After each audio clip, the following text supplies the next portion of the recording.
nature reserve again today. It's just before stupid o'clock. I come over to try and get the cuckoos that I missed last week. They came last week, and when I came to this hide, the guy told me they were over there. So I'm looking out this window about 15 minutes, couldn't see anything. Just glimpsed over there, and there's like a dead tree, and I seen two birds, and I thought, there's more birds over there, I'll take some shots over there. And when I looked up, they flew off before I even opened the window.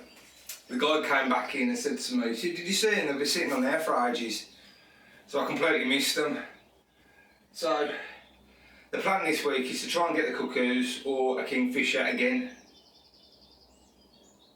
Oh, and to go through the settings. I keep getting asked, a lot of people asking me on YouTube, what settings do I use for my camera? So I'm going to try and whiz through those to help people out if that's what they want, for what it's worth. So I'm just going to go through my camera settings. Like I said, I'm going to make it as quick as possible. I'm not going to go through everything because I don't really see the point. Not all the settings on the camera will make any difference to bird photography. So I'll just quickly go through each kind of section on the camera, on the A7 IV, and I'll go through some of the settings on the lens, the 200mm to 600mm Sony lens, just to see if it helps anybody out. So starting with section number 1 on the camera, image quality. I always shoot in RAW, aspect ratio 3:2. The APS-C mode, which is like the crop mode, I use that as a quick setting button on my quick menu, which sometimes I'll flick into if I want to get a little bit closer. Colour space sRGB, and lens compensation on auto. I don't use silent shutter mode. I don't like it. I don't like not knowing how many photos I've taken, so I don't use that. I have used it before, and I have got that switch to a quick setting where I can just flick it on the camera if I need to. I've got the image stabilisation on, steady shot on auto, and that's about it for the first section. Like I said, there's not a lot of settings that are going to make much difference. Right, my exposure I keep in auto. I always have my exposure in auto. If I'm just kind of walking around doing a run and gun kind of style shooting, because otherwise I've got to mess with it. So for instance, now I'm walking down here and something jumps out the bushes. If I want to take that shot real quick, I don't want to be messing around with the auto ISO, so I don't want to be messing around with the ISO, so I keep that on auto. I keep my ISO range limit on 64,000. I don't like to go above that, so I'm trying to keep that on that limit and work around it that way. The metering mode I keep in multi.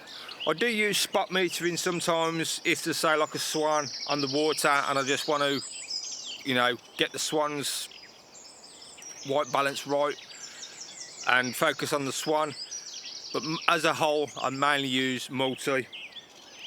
I do use back button focusing. The focus modes that I use, like for the drive mode, obviously I use continuous shooting at high plus. The focus mode is continuous autofocus. The focus area, now that completely depends on what I'm shooting. If I'm shooting birds in flight, I will use the tracking and I will use the spot center fixed, and that way I kind of get the object in the middle of the frame. I lock on and then I can obviously move the camera around and the tracking will move around the screen to keep it in focus. That's for birds in flight, that's what I use. But if there's like a stationary object, I'll either use a small spot or sometimes wide if I want to get all the background in. Like I said, I don't think any of these really make any difference because it's depending on what you want to shoot. So you can't really say you're going to use this for all settings. So they're just a couple of the settings that I use the most. The face and eye subject detection. If there's a bird stationary, I will switch on and I'll use the eye detect. If I'm doing birds in flight and tracking, then I turn the eye detect off. It just kind of, it stops the camera working too hard and focuses more on the actual tracking of the bird than trying to find the eye. So it kind of locks on a little bit faster and a little bit quicker. Obviously with the face and eye subject detection, it's always kept on bird. And I think that is about it. That's all that really matters. Like I said, I don't think there's I don't think there is a setting that you can just say use this setting. It just depends. Every photo's different, so there's not one setting I can say just use this all the time. Just gonna have a piece of paper because I did write this down just in case. Steady shot auto adjust on. I've gone over the exposure, the multimetering, the auto white balance again I'll keep in auto.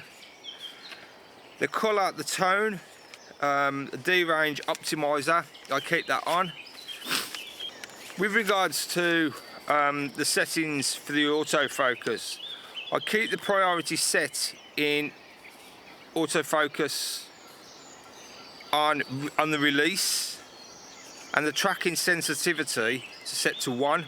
The aperture drive in autofocus is focus priority. Autofocus with shutter I keep off, and pre-autofocus I keep off. That is it.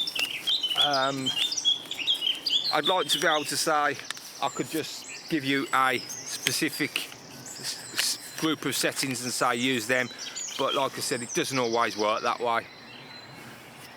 Just going to the lens, I always keep it in autofocus, and I always keep it set to infinity because half the time the birds are quite a distance away.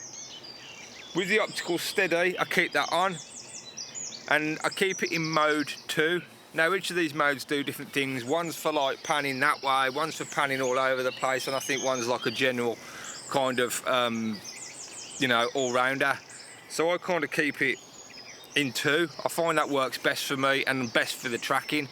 I think I've gone over everything. If there's anything else anybody needs to know, just send me a message and I'll let them know. But I'm pretty much a run and gun photographer really. I like to walk around with my camera ready to go and just pick the camera up and just press that, maybe change the shutter speed, maybe change the ISO, and that is it. I'm not one to sit there and dial in loads of settings all the time.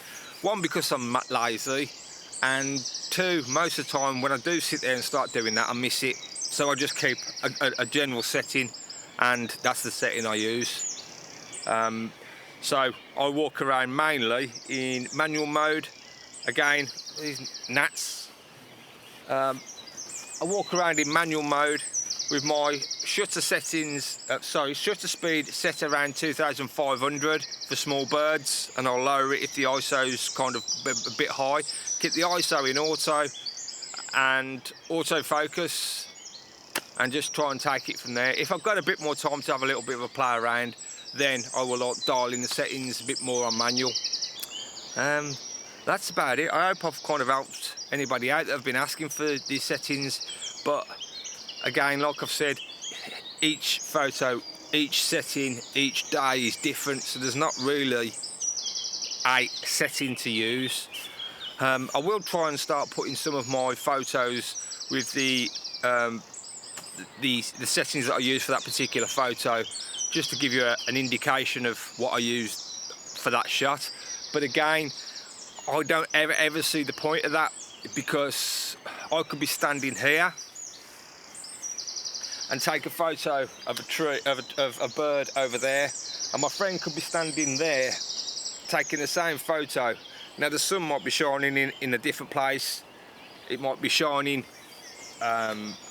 differently towards his camera, and his settings will be completely different to mine. So I don't really see the point in all that.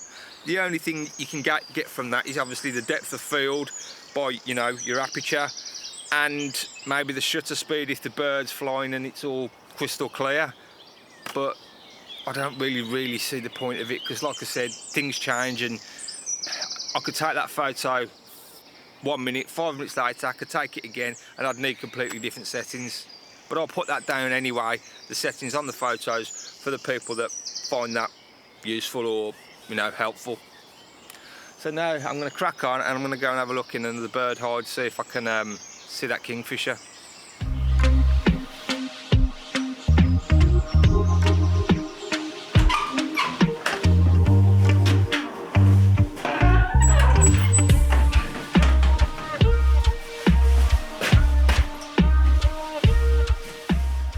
So I'm in the Ladywalk hide. This one's my favourite hide. It's got a big open view of a lake here, and there's some kind of reeds and stuff over there. And the first time I came, a guy pointed out to me that a kingfisher goes down here. So that's why I'm here, to try and get that kingfisher if he turns up. I did give it about an hour last week, but it was no good. So I'll show you a bit out the window and then I'll take some shots.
Well, I spent about half hour in the hide, bit quiet, but at the same time there was a lot of these, what they're called gnats or midges, right outside the window. So, and there were swarms of them. So I just, every time I was taking a photo, I just knew that there was like loads of midges and whatever in front of the lens. So I kind of gave that a miss. But these, there's a lot of dragonflies and damselflies out at the moment, which is good. And I've seen a few insects, which makes a bit of a change from bird photography for me for a bit. So I'm going to have a bit of a slow walk round, I think. And then I think I might go up to Middleton Lakes for an hour, have a quick walk round there. It's only up the road. So I might mix it up a bit today.